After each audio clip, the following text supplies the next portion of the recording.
Okay, everybody, is the starting time is 2 o'clock in Dublin, and I want to be finishing at 3 o'clock on the dot. So let's get started. Thank you very much for joining us live today. And today we are going to talk about a subject that is very important for the success of any design thinking process. That is really try to plan the process in a way that makes sense not only to us as a organizer or part of the core team of the design thinking process, but rather make sense to other people that need to take part at some stage in the design thinking process. So we know that innovation doesn't really belong to a specific department of an organization, but rather innovation is a team sport.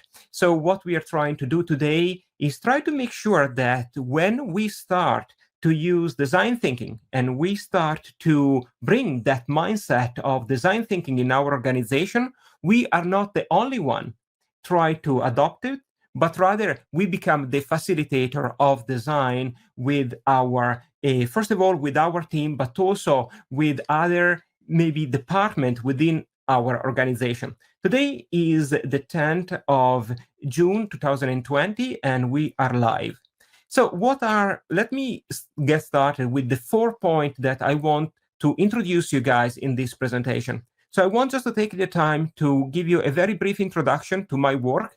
What does it mean being a design strategist? What does it mean to work in remotely? Something that I suppose many of us are getting more and more familiar, but I think is worth spending just a few minutes try to understand what the job of a design strategist is and how the technology enables us to work remotely, first of all, with our internal team, but also with our external team, but also with our clients. And let me share some example in there.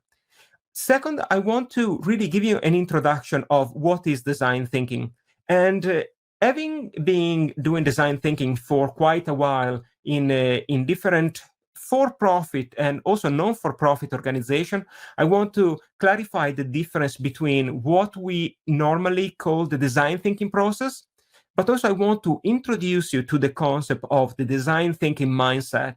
And I want us to take a few moments to describe how the success of any design thinking initiative is really based on the fact that an organization understand both the concept, but also the process of design, but also familiarize with the context of design and start to embrace that mindset that is needed for the success of any design thinking process. Then I want to give you a very brief introduction to how to plan a design thinking process. As I was saying just a few minutes ago, the success of our design thinking process is really embedded on the pre-step of strategic design or design thinking that enables us to become the facilitator of design rather to be the designer in the way that we know exactly how the product and service will look like. Rather, design is moving from the design expert to the design facilitator. And the planning is essential in that part. And let me close this webinar giving you a little bit of introduction on how I use and I facilitate a design thinking agenda within organization remotely and which tools are most useful to do so. Okay, so let's get started with a quick introduction. Now, guys, if you have any question, please use the chat box in the right-hand side, and I will tailor the presentation based on the question that I receive into the chat box. Okay, so what I would like to do here is just to give you a very quick introduction of the work of what does it mean to be a design strategist? Well, simply put, the work of design strategist is understanding that companies have already strategy in place. And some companies, that part is explicit. They know exactly what the strategy is and what they stand for. Other organizations are not clear to that part. But anyway, that is the strategy part. How is the company competing? How is the company positioned in the industry? The work of the design strategist is not only helping a company to reinforce an already existing strategy, but rather bringing design as a way to create new strategies. So sometimes we know that innovation reached the end of what we call the end of incremental innovation. And the company is forced to create a new strategy. How do you do that? Well, you won't use the conventional tools that we have used in business for the last 50 years. For example, on my website, you can find all the tools that were created in the positioning school of strategy, that is the value chain, the industry analysis. Those tools are very rational and are useful when you want to understand how your strategy is doing compared to your competitors. And that are very useful tools, are still relevant in that way. But the problem is, in order to succeed, we need to innovate. And in order to innovate, it means that some way or another one, we find way to disrupt our product and service and our industry. And what is that give us the possibility to do that? Well, is design. Design finally is entering the world of business after many years of struggling to do so, because businesses are understanding the power of a design as contribution that can make not only to the value proposition, but also to the relationship, and that people within the organization really work with one another and consolidate their effort towards creating new value proposition. Okay, the other part that I would say is that finally we are realized that it's possible to achieve that level of design within an organization also working remotely. And that is something that I think has been pushed by the condition in which we were exposed, every one of us, for the last 3 months. And at the end, I will share a little bit of an example of which tools I'm using to do so. Okay, so let me get started. After having given you a kind of a very brief introduction to my work, let introduce you what is design thinking. Because that, I suppose, is a question that we need to clarify before even start to explain what are the plans that we need to do in our design thinking process. Okay, so when we talk about design thinking, I think it's fair to say that we can refer both at the process of design and the process of design thinking that I believe you have been exposed already in many different forms. I mean, there are many different universities, mostly in the US, that have developed different approach to the design thinking process. And I want to introduce you to my way, to my take of the design thinking process that basically is going to the core of the 4 steps that are needed when we speak about design thinking. But also, if you just think about design thinking as a process, well, we are missing the soul of design thinking. That is the mindset that a company needs to create in order to make sure that the steps highlighted in the process are actually understood and, I would say, taken by the team members. So I would say every time that we think or we try to explain to somebody what is design thinking, bear in mind that the process alone without the mindset wouldn't work. And I can give you many examples of a training session that I perform in organization where they understand exactly the process. What was missing was the mindset. What does it mean? That people weren't ready to start the design thinking process. They knew what was needed, but they weren't ready. The mindset wasn't ready. I invite you to think about this as a machine, a computer, that you need the hardware. In this case, for example, is the process, but also you need the software. If you don't have the right software, you can try to have the latest updated hardware that the machine won't work. And an organization, in my experience, works the same.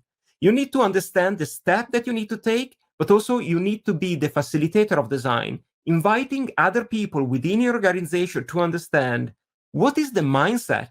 How should I think about what I'm doing? And I think the mindset is something that we are starting to understand, the mindset of design thinking. We have decoded the process of design. we are struggling. Yes, still, we are still struggling in trying to understand how can I bring the right mindset to a company?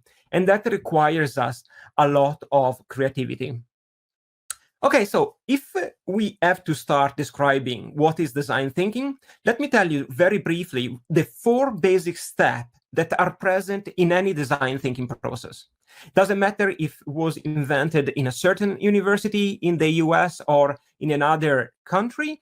I would say the core steps of any design thinking process really start with observation. I would say that it's fair to say that design thinking is human-centered. I think is that well recognized all over the world.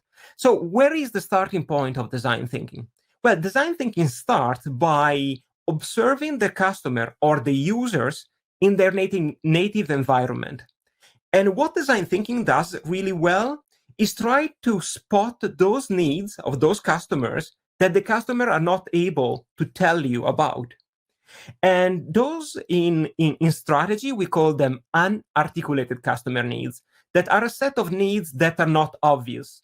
And a company, an organization that start to really to observe those users is try to dig deeper beyond what the user is telling you, and observation is becoming essential.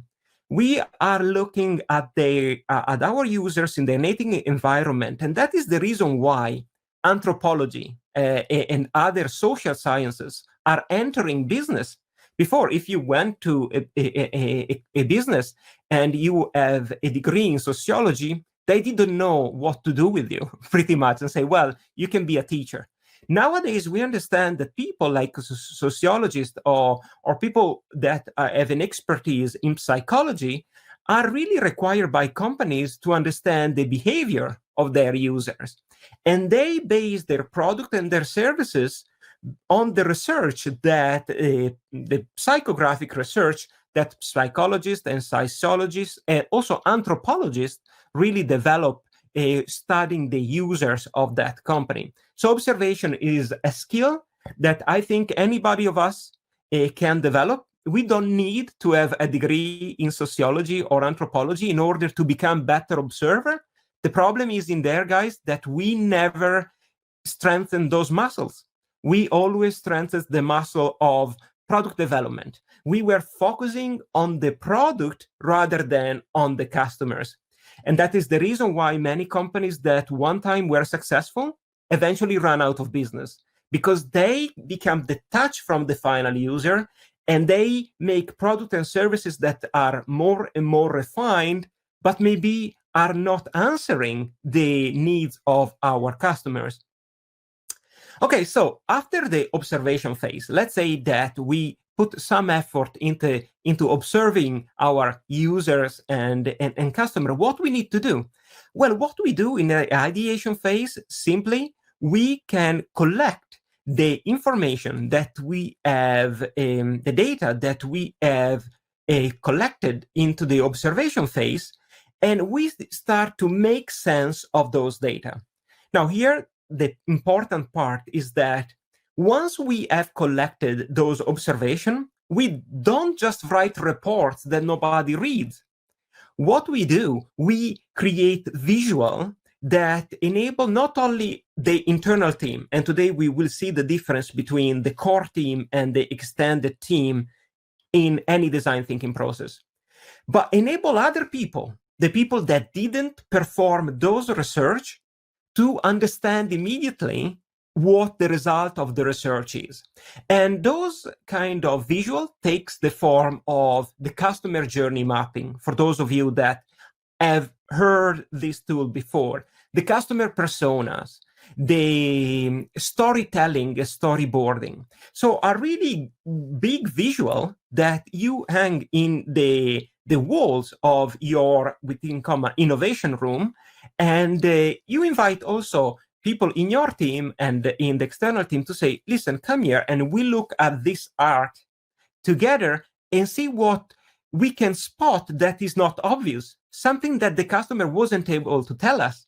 So it takes the time of your team to come together and looking at those data and try to sense-making those data. And let me tell you that effort can be done by an individual. But personal experience, the intelligence that is required to sense making those data exceeds the single individual. And most of the time also exceed the intelligence of the core team, the 4 or 5 people that are working in the project. So what we do in the ideation phase, we create what we call an art gallery, where we hang in the wall all the researches, the result of our research, and we invite a larger team that are industry experts or people that are particularly familiar with the topic that we are trying to innovate. And we listen to them talking and listen their observation. And then what we are doing, we are embracing their intelligence and bring it back to the design thinking process. And then you can see that there is a line now. If we continue in our design thinking process, we are going to prototyping and testing. Prototyping and testing don't belong to creativity. Prototyping and testing belongs to innovation. I think that the concepts are very understandable. It's very easy to understand the concept of prototyping. It means that you are transforming a possible concept into an artifact, something that your user can touch. It could be also a sketch. It doesn't need to be necessarily 3D. It can be a storyboard. It could be, imagine if you're working in service design rather than in product design. And that is the question that I receive frequently. How can I prototype a service? Well, the way that we do that is many times sketching the journey of our user and try to understand how can we improve the experience of that particular user. And by doing that, we allow the user to co-create the story with us. What I'm trying to say is that when we talk about prototyping and testing, co-creation is essential. And we co-create the final prototype with our customers, and we invite people when we test to experience that, or better, to pre-experience the prototype and tells us how they will use it. Now, if you have, let's say, a product prototype, you can hand that product prototype to your users. And the first thing that you will notice, even before, and this is how observation is really important, by the physical expression of your user using the product, you can understand, is awkward. Does the user understand immediately how it was supposed to use that product or service? And another thing that I would say that is happening a good 30 or 40% of the time, at least that I have observed, is that the user uses that product in a different way from the idea that the company had. So that is very interesting because in there is a hint. And really prototyping and testing, as any other step into the design thinking process, really inform you in part of your thinking that you wouldn't necessarily have, but only the customer can really provide you that insight, not necessarily with language, but just behaving in a certain way. So this is kind of the fourth step of any design thinking process.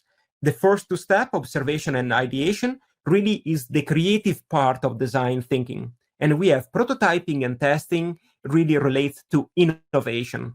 Innovation always requires a teamwork, require people with different skills coming together and put their experiences and knowledge together to manufacture something. Creativity is more a personal endeavor in the way that the new idea happens in your brain. And it's difficult that the same idea happens in everyone's brains at the same time. But what is really good in teamwork is that when you have an idea, you can share that with your team and the team will refine the idea. So both parts are necessary, creativity and innovation, but they in a way comes in a different orders. Before you need to be creative when you have shifted the mindset about your product, about your service, then you can start innovate. Okay, that hopefully was a little bit of a quick explanation of the design thinking process. And if you guys have any question, please use the chat box and I will be happy. I understand that some of you are not particularly familiar with the process yet, are just familiarizing. So I might be using a language that is a little bit complex for you, but just ask a question. I will be happy to answer that. Okay, but as I was saying before, if we just understand the design thinking process, but we don't have the right software to make that process work, well, we are basically in a situation, we are stuck. We are in a situation where say, oh, but you know what, I'm trying to do this, but it's not really working. And what I would suggest in there is that I give you 2 or 3 points just to bear in mind that determine the success of your design thinking process that regards the mindset of the people within your organization. Well, first of all, we need to realize that we need to use design thinking for those problems that we call, between comma, wicked, and are a sort of problem that when we try to talk with our colleagues about those problems, we can't even convene, not about the solution, we can't even convene about what is the real problem. So design thinking, really, the right mindset for design thinking is that postpone the solution and really enables us to stay in the question. That is the first part of the design thinking mindset. You really need to stay focused in the question and try to understand what is the problem that we are tackling. Okay, and that reminds me of a famous sentence of Albert Einstein, and he said, if I have an hour to solve a problem, I spend 45 minutes to try to understand the problem in the first place, and the last 15 minutes I come up with a solution. What he was trying to say is that we, as business people, have the tendency to run to the solution, and we skip in the first place the phase of try to understand what is the job to be done. And the job to be done is a very interesting tool in design thinking that say, hold back, try to understand what is the job that the customer is trying to achieve, but is not able to tell you. And obviously when the customer, if we just go to the customer and say, what do you want? The customer will tell you, well, I want just a better version of your product and possibly even cheaper. But that doesn't really help us to create amazing product and services. That really tells us that the customer is not able to tell us what we need to do. And it's our job as innovators to create those amazing experiences. And the mindset of design is really starting by saying to our team members, don't rush to the solution. Try to think about what is the job that we try to do for our users. Second, in any mindset that really enables design thinking to happen is really based on the concept of co-creation. And that is quite new and quite challenging for conventional management, because conventional management believe, because they school us that way, that we as manager have all the answers. We are kind of the geniuses with all the answer. The reality is that we have guesses. We try to guess what a possible need is. But if we rather just basing our innovation on guesses and try rather than to create informed guesses based on customer feedback, that will de-risk your innovation effort. That will, when you enter into prototyping and testing, that is the phase that it starts to cost you money. Well, that moment in time, you are reducing the risk of your innovation process because you are giving the customer or your user the possibility to be part of that creation. And we know that company fails not because they are not able to deliver the product or the service, but rather because they built something that the user doesn't want. And obviously they say to you, but I asked the customer what they want, and they told me that they want that product. The reality is that if you can speak with anthropologists and sociologists, they will tell you that there is a very low say-do ratio in human beings. And that also is reflected when we come into the design thinking. If we ask somebody, how do you, what, for example, a research that Netflix made in order to understand which product, which TV show should we, advertise, and circulated this research and was asking their user, what type of a show are you looking? And obviously, there is the answer that they received was, well, it was mostly, documentaries or very brainy stuff, informative. The reality is that Netflix has all the statistics, and they knew that the show that were most successful, most seen, were comedies, where you can leave your brain at the door because you use Netflix as entertainment. But the user wouldn't have said that they spend most of their time in Netflix for entertainment, just because it sounds bad. So what I'm trying to say is that say-do ratio also apply to your organization. If you just go to your user, the user doesn't necessarily tell you the reality, because even they fool themselves and say, well, I tell you what you want to listen to. So that is the reason why we co-create and we use a lot of observation with our user. So that is the second point when we need to foster a mindset of design thinking. Remember, co-creation and observation is really important.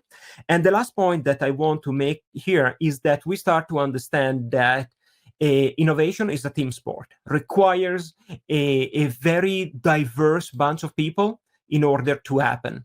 So we need to shift from what we call innovation 1.0 to innovation 2.0.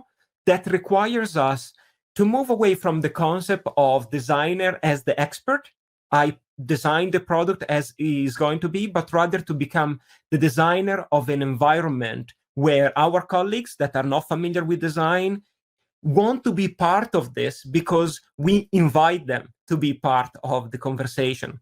And I can tell you that is happening particularly in the social sector. In the social sector is happening that we have design thinking champions that are bringing that mentalities into the social sector and are really having a lot of success. I'm working with different social enterprise here in Dublin.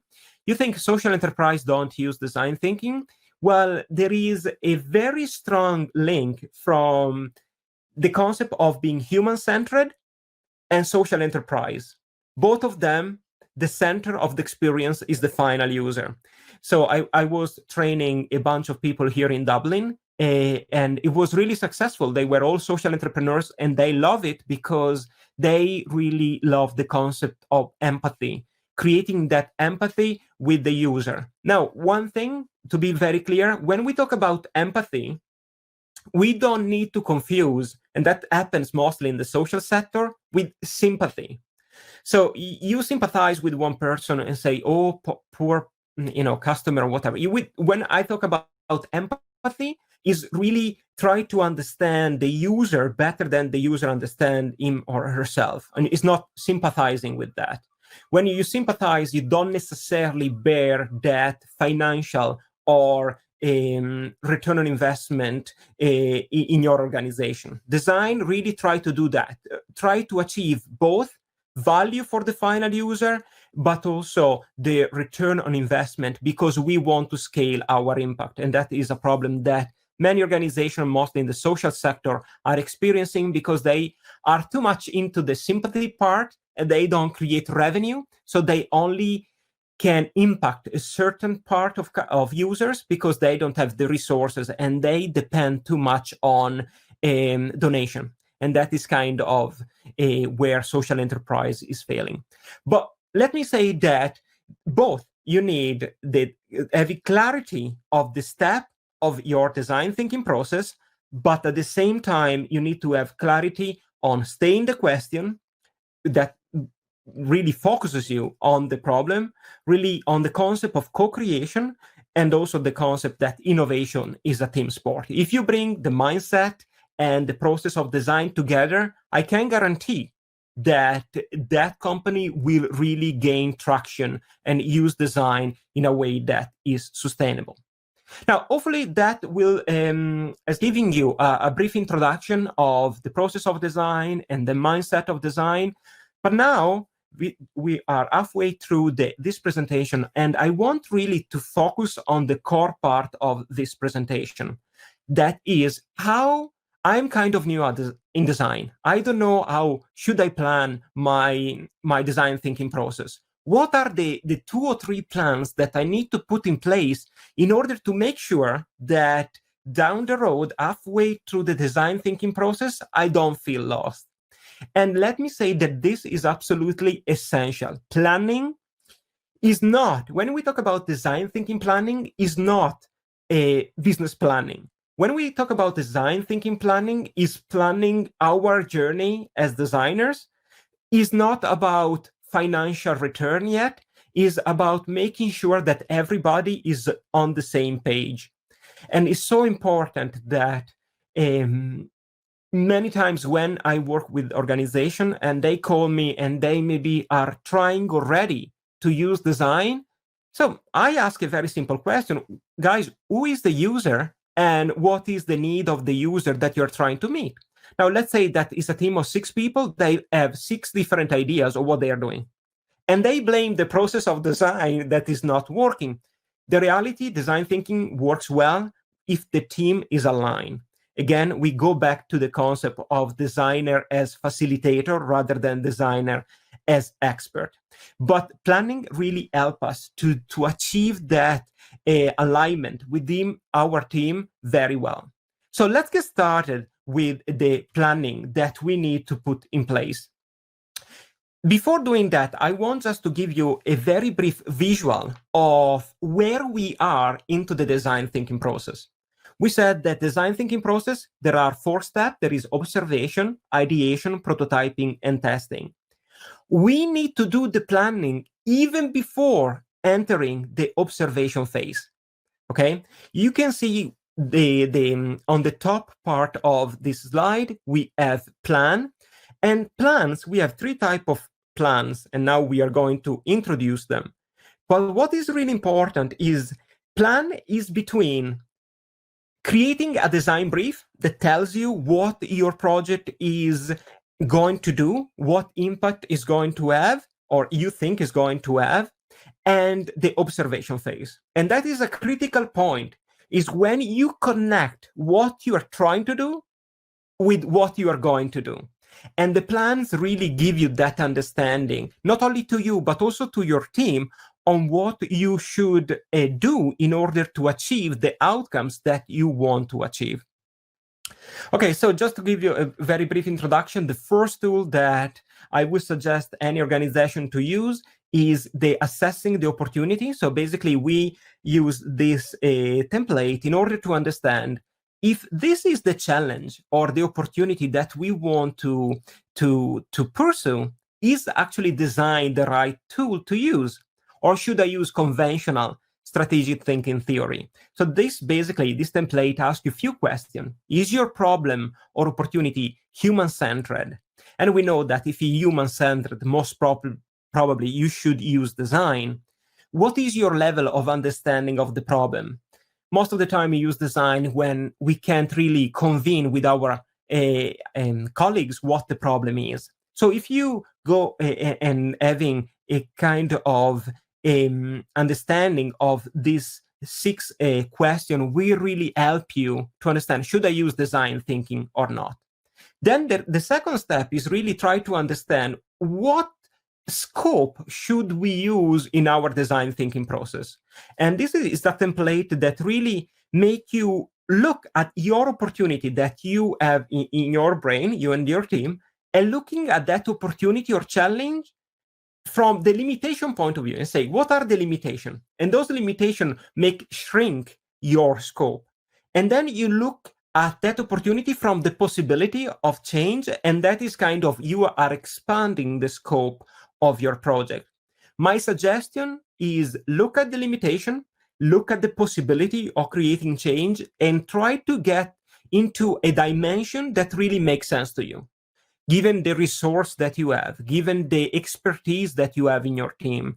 And most of the time I see design thinking not working because the company is really, or organization is choosing a scope that is quite too broad, and they are not able to rally around a specific impact they want to create in the community.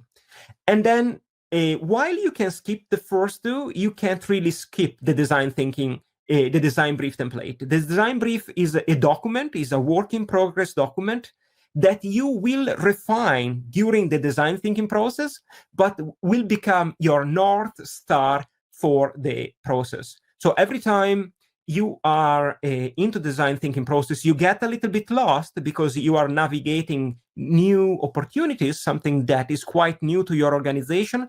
You need to have a document that is design brief that really clarifies what you are trying to do. And obviously, the more you discover in your journey as a designer, the more you will refine that document. There is a question from Henrik. As some connection problem, I see it is being recorded. Can I get the link to? Oh, Henrik, absolutely. Sorry that you are experiencing that problem. I would ask anyone else, are you guys experiencing any problem, just to make sure that maybe is Henrik connection? If you can just use the chat to say if your connection is stable. See if there is anybody that is local. Okay. Thank you. Yeah, Eric, I will record this and I will share that with you, definitely. Okay, so what I want to say now, we have seen kind of the 3-step of that we are taking. Now, what is really important here is that we start to talk about the plans of design thinking. Okay, let's say that we have a very clear design brief. Okay, we know what we are doing. What are the plans that we need to take in place? Okay, so there are 3 types of plans. One is the setting that is particularly relevant for the time that we are going through. Second, we have the allies. And third is the research plan. Okay, let's get started with the setting. What does it mean, the setting? Well, guys, it's very simple. We need to decide how are we going to collaborate with our team members. Now, let me be honest with you. 99% of companies that I work with them on a design thinking project face-to-face.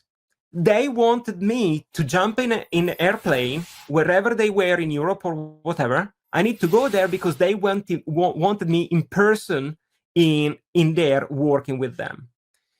Now, what is happening is that finally, unfortunately for, a very bad, epidemic that is happening, businesses are starting to understand that we can do the same job even better remotely. And the main reason for that is that what we are trying to do in the first step of design is observation. And you remember when I was saying, well, really in the observation phase, what we are doing, we are collecting data, and we want to display that data in the walls of our, what I call the design room or the innovation room. You know what happened in organization? And I can tell you by experience, there is not a single room that is only used for design purposes.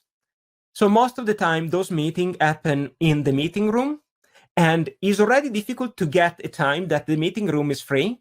So every time you need to hang your research, the result of your research on the wall.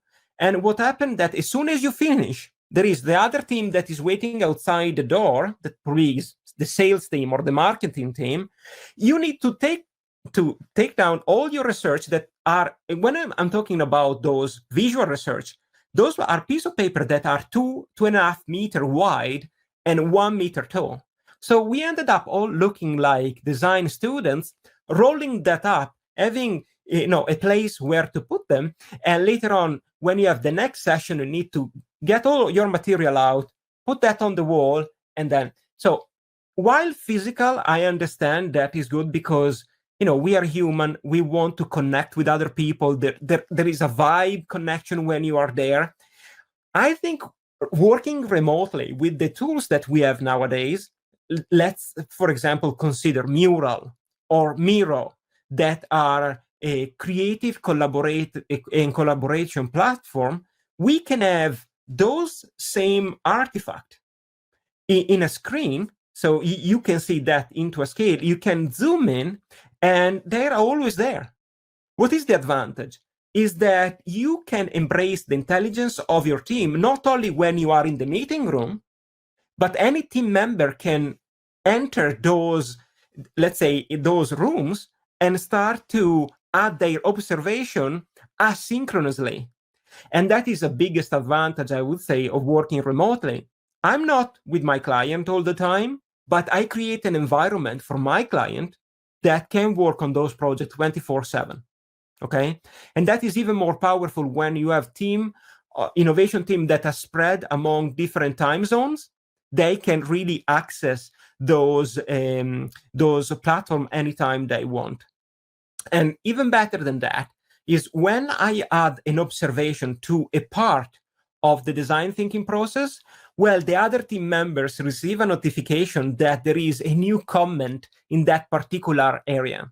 And that is very informative, because keep people that are working asynchronously in the same agenda. And that is also part of that team alignment that we want to guarantee in order to succeed as designers.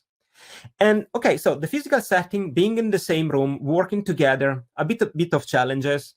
What are the challenges of working remotely?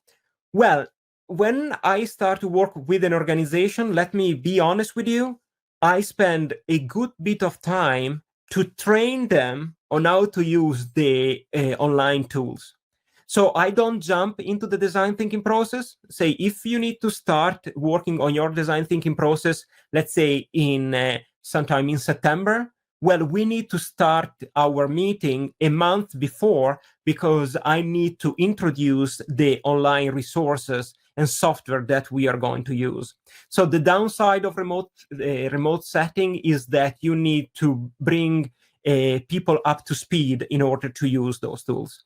And the last one is, I suppose, is the one that the last setting that I can perceive is called hybrid of mixed setting. And I think is going to be the new normal, is when you work remotely on a design thinking process on your laptop, and you open those Mural, whatever, but once a week or once every 2 weeks, you meet with your team and really start to collaborate in the same room, because we achieve a level of communication in there that is much better, rather than be through an online platform like, for example, Zoom, where, yes, anybody can talk, but you won't have the same level of engagement.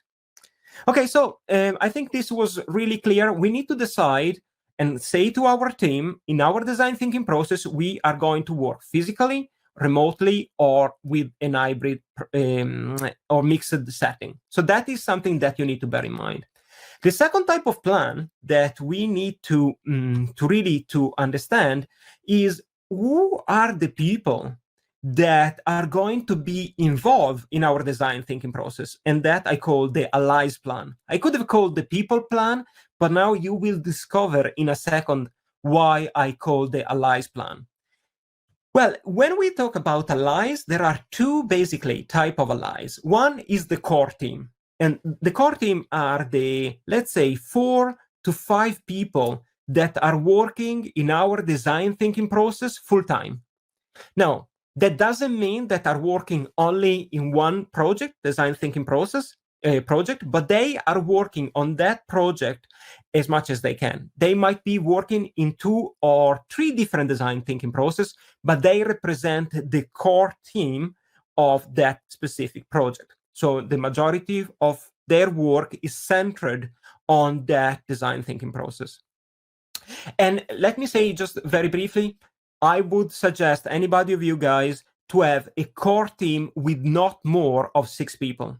The ideal number is between 4 and 5, for the simple reason that when you start to have too many people, things start to get the times to make a decision start to be a little bit longer. And what we want to have in design is speed. Speed is at the essence of design. So, and also I would say if you get 4 people really engaged with the design thinking process that are aligned, they can do a lot of work in acceptable amount of time.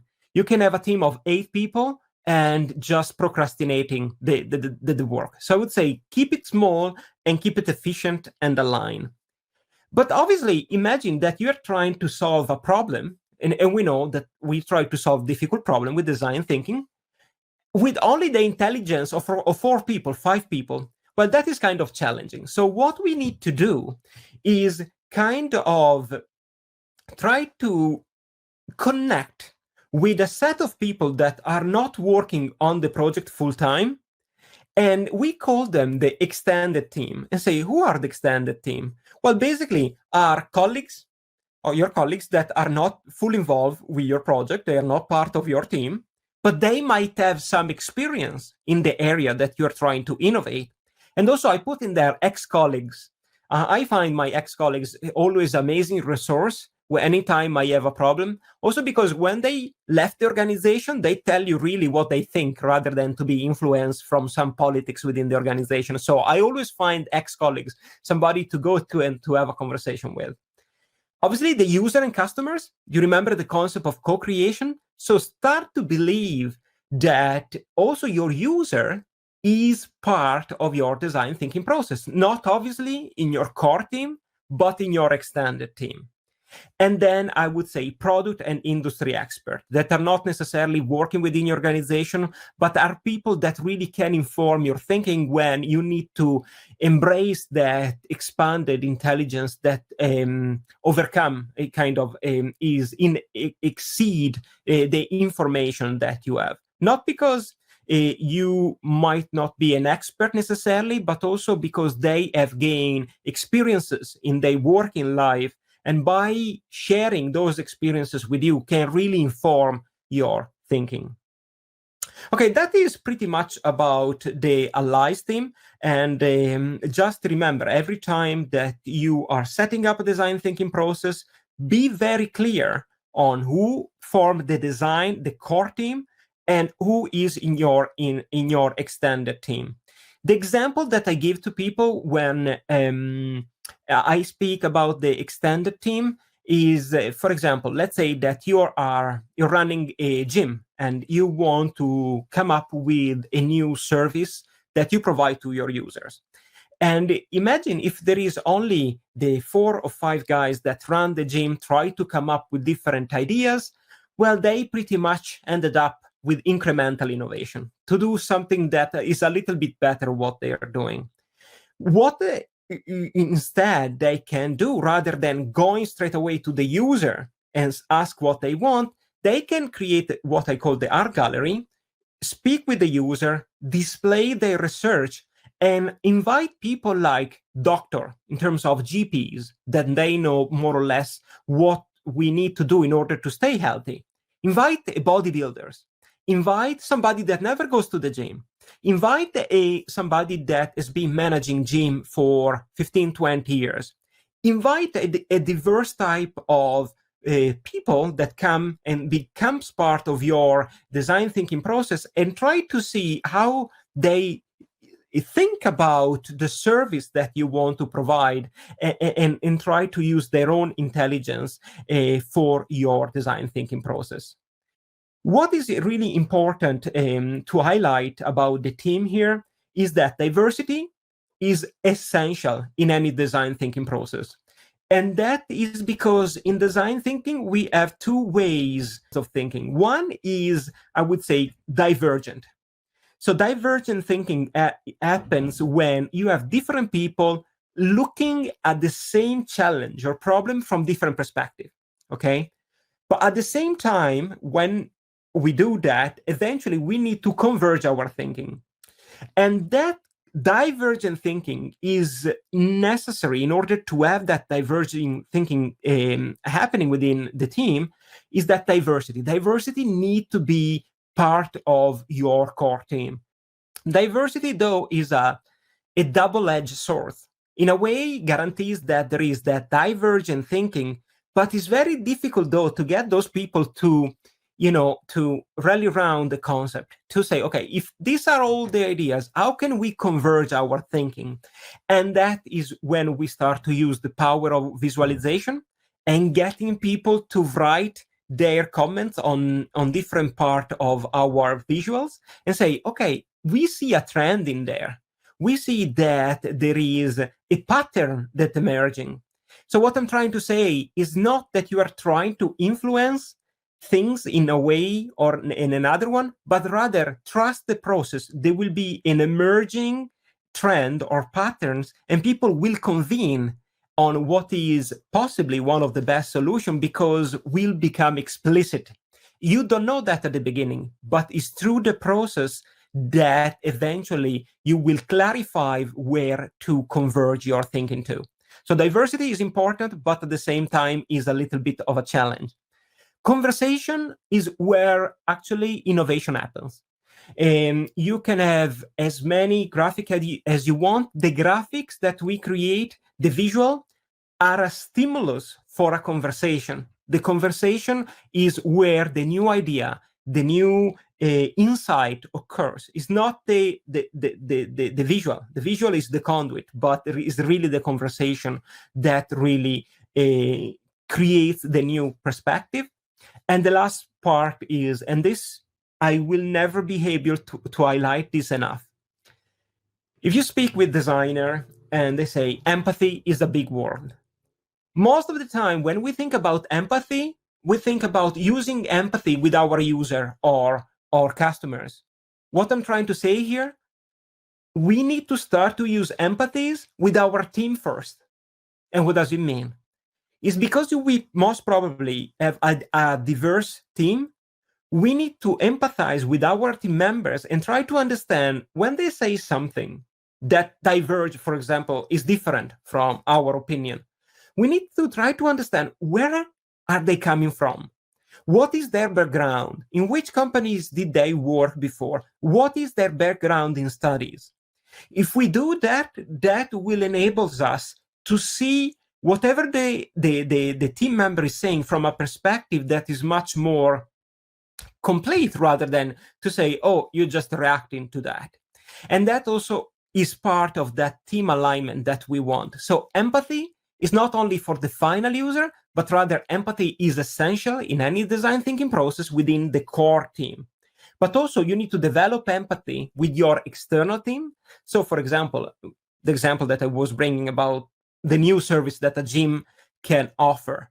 Obviously, when the GP is talking about health and how a gym can provide health for his patient, obviously the GP comes from, it brings to the fore a mindset that comes from a healthcare provider.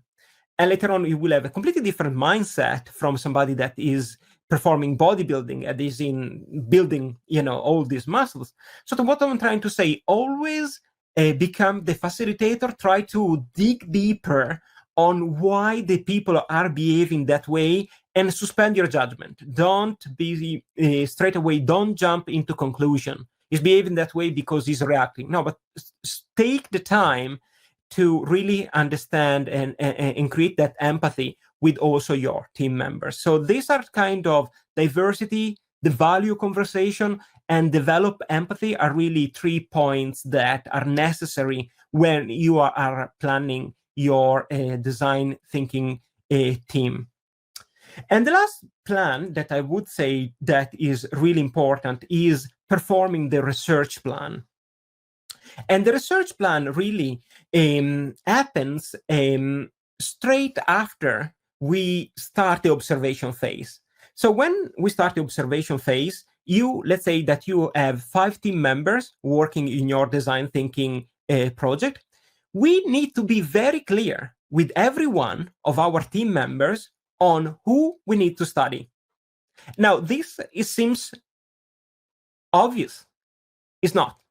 In many design thinking process or many effort that companies are trying to put, they don't know in day one, they don't have clarity in day one who is the specific user or customer, depends if you want to just create value for new user or customers, you want to study. So I want you to think about who is the person that we want to create value for. Not only you as an individual, you as a team. So you need to really clarify, even before starting performing your research, who are the people that you need to study. The second point, you need to be very clear on where you get these people. So where is the place where I find the people that I want to study? And that is very essential. Then another important point that we need to convene with our team is, what do we need to explore? So here we start to attach the user with the experience of the user that we want to analyze, okay? Or we want to create empathy. We want to empathize with our user and try to understand what are the pain points that the user is experiencing through that specific process, okay? Now, all of this, I guess, I repeat this, it seems that is easy, that any companies that is using this design thinking is clear on this. The majority, the design thinking is not working because there is no clarity on this point. And now also the number of observation. We need to decide, okay, if we are 4 team members in our core team, how many observation we need to perform or interviews. And that is another important point. Let's say that you are only 4 people in your core team. So you can decide, you know what, we perform 4 to 5 interviews each. So we achieve, let's say, between 15 to 20 interviews. So at least you know that every one of you is responsible to conduct a certain number of interviews. And then obviously the when. When should we perform those interviews? So the where and also the when. Because performing those interviews not only in the place, but also at the time that the user is mostly engaged with your product or service is essential. Okay, so the timing is very important. And let me conclude also that who is responsible is really important. Who is responsible for that part of the interviews? Okay, just a few words on the research. So when we talk about research in design thinking, we are really considering the concept of quality over quantity. So let's say that rather than performing 50,000 interviews, we perform only 15 to 20 interviews that are in depth. And we are not trying to validate that there is a kind of a need that is going to be enough for our company to justify the production of our product. So we are not using statistics to understand, there are enough customers, but rather what we are doing now, we are trying to understand a need that is not clear to us. So obviously the concept of deep exploration. So what we are trying to do with qualitative interviews is really try to understand those unarticulated needs. In order to do that, we need to understand our user better than the user know himself. And we are looking for those gem of insight, and we are not trying to validate the idea because we don't have yet an idea of what the product will look like, but rather we are explorer trying to understand what is that need that is not obvious. Okay, so we have seen that kind of the 3 type of plans: the setting, the allies, and the research plan. But let me close this webinar. I'm going out only just 2 or 3 minutes of the hour and say, guys, just consider of the power of performing your design thinking remotely. And in order to do so, I would suggest 2 different type of tools. One that enables us to do the creative part, and one that enables us, that is an online management tools, to do the innovative part. To do creativity, to work creatively remotely. You remember when I was saying we have big piece of paper in front of us, we have poster in front of us. We use tools, and I'll just write them in the chat box for you. One is called Mural, I don't know if you guys are familiar, mural.com. And the other one that I would suggest is called miro.com.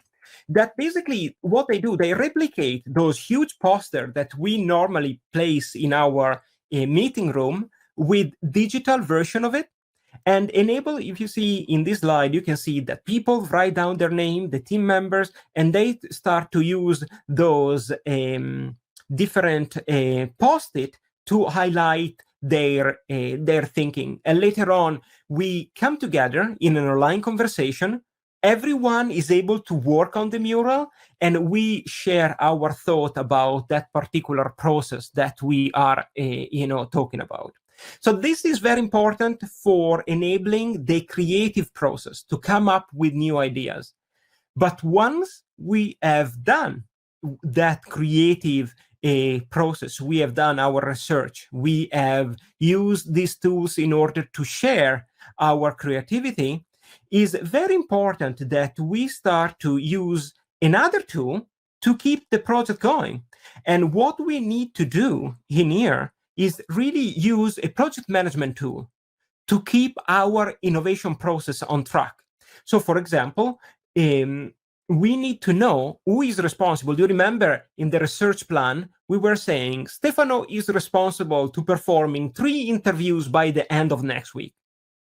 One reason why design thinking most of the time fall apart is because there is no accountability, there are no time deadlines, and people don't know exactly what is happening in the team. Working online with these tools, project management, every time I complete a task, well, my team members know that I completed a task. They receive a notification that Stefano have finished that particular task, and then we can move to the next step of the design thinking process. So they are very powerful collaboration tools, and there are many of these project management tools. One of them is Trello. I'll write down in the chat box.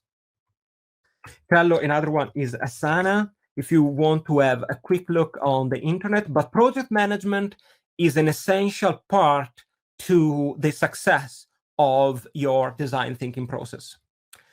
Okay, so this was pretty much for me. To wrap up, we have seen that in planning our design thinking process, we need to, first of all, to be very clear on the setting. And the setting, we have 3 choices: physical, face-to-face, remote, completely remote, 100%, is only based online, and I use webinar software or meeting software in order to perform our team meetings, or hybrid. I work remotely, and we meet in our companies maybe once a week, just to have that conversation that we might not be able to have online. Then we need to understand the allies. Who are the people that belongs to the core team, and the people of the extend team whose intelligence we need for the success of our design thinking process. And then the research. The who are we going to study? What are we going to study? What is the experience that we need to monitor? Where we find these people? When are we going to perform those interviews? And who is responsible for them? And that leads us to the last point, that you are a facilitator of design. You are setting up both the design thinking process, you remember, but also you need to become the facilitator of the mindset. The mindset of being open to co-creation, to be open to invite your clients to be part of the solution. And at the same time, though, there is a very strong component of accountability. If we don't have in place a way to understand how our journey is developing, are we hitting deadlines week by week? Are we really translating those research into insight and start to prototyping and testing? Design thinking can start to be a little bit wobbling or weakening in there. So we need always to be able to be creative, but at the same time to be able to converge our thinking and ship that part of our project by certain deadlines, and people need to be accountable. Okay, guys, so hopefully you have found this hour together informative.